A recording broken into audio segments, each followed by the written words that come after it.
Amahoro y'Imana nshuti bavandimwe, amahoro y'Imana mwese mwakoze n'abatarakora subscribe kuri Olivier Media TV. Nizeye ko meze neza, Nyagasani akomeze kubaha ibibahaza ndetse n'ibyo musagura imiryango yanyu. Uko muhabona rero hari mucya hafi kandi hari kubakwa y'amazu meza shaka kabisa, namwihera ijisho ntiwamenya ko ari handi habaga ubugari bwa desi. Kare ibi byose tubikesha nde? Muzehe.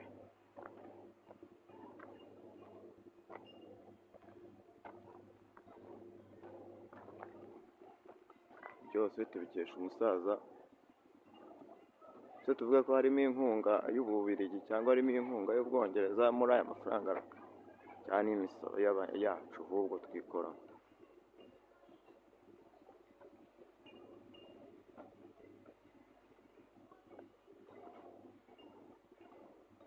Amazu menshi kabisa ku buryo butandukanye.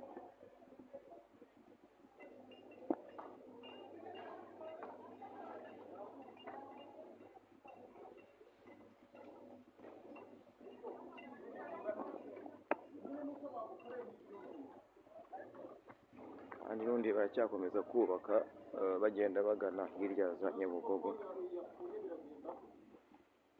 murabibona. Noneho iki ni igice kimwe cya haruguru, ruguru hagana munsi ya gereza neza 1930. Hepfo naho ni ukuvuga ngo hepfo naho barahasoje, ngira ngo bari mu bya nyuma.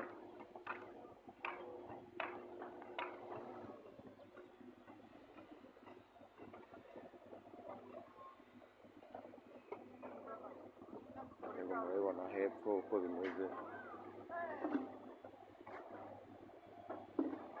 hararyoshye kabisa, hararyoshye.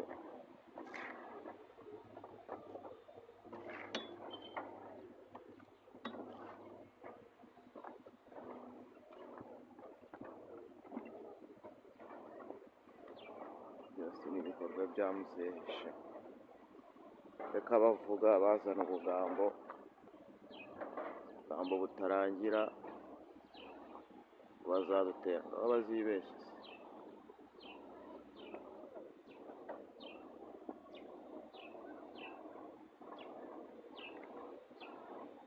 Urebye nabi wameneka.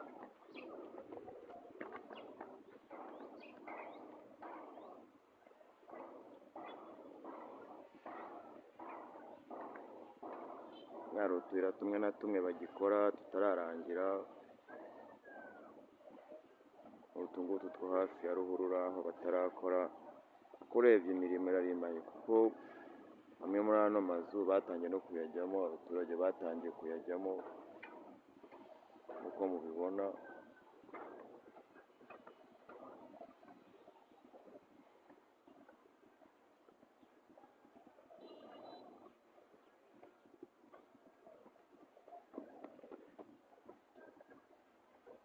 Bigaragara neza ko imirimo n'ubundi ikirimbanyije, ari byinshi batarasoza. So nyine ntiwamenya ko ari hahandi, ntiwamenya uhageze. Ubaye utari uherutse mu gihugu cy'u Rwanda, ntabwo wapfa kubyemera ngo wemere ko hano ari hahandi mu cyaha. Ntabwo wapfa kubyemera rwose. Wabyemera ute? Irebere nawe hera ijisho uko hameze,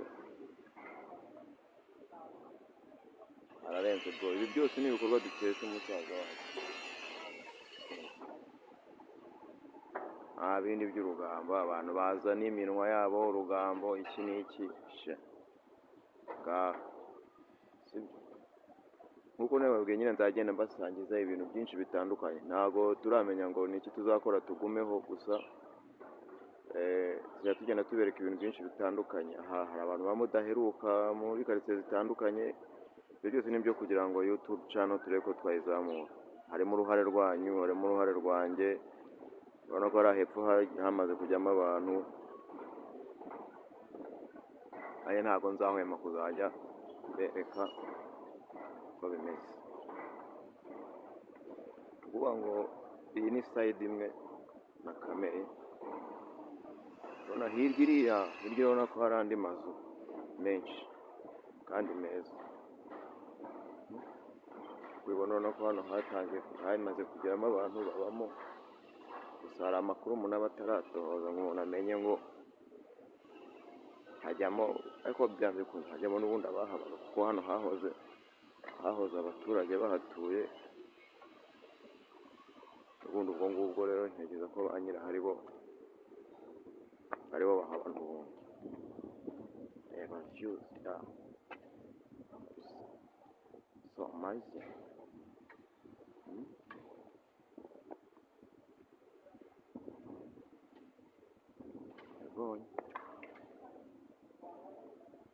Reba hirya iriya zose ni inzu, na ruguru hari izindi.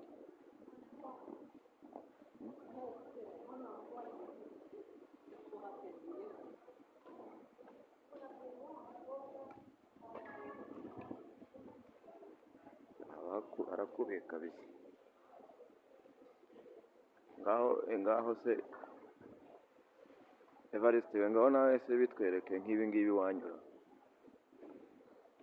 twereke wajya wirate indagara, wirate gira urukwavu mu rundi, ibyo ngibyo se bazabita. Ibi byose ni bya byiza natangiye mbereka byo gukura abaturage mu manegeka, bakabashyira ahantu heza, hatabashyira mu buzima bubi kabisa.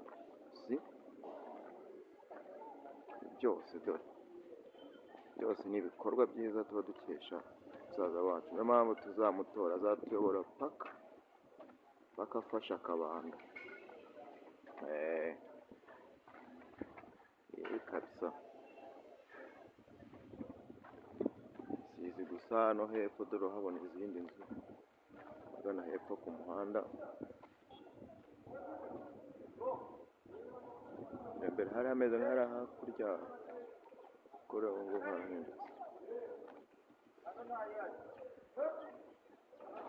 Nizere ko Imana ikomeje kubaha umugisha, mukomeze guhaha muronke, mbifurije amahoro y'Imana, mukomeze mukore share, mukore subscribe, mutange comment, batwaye iki natwe duteye imbere.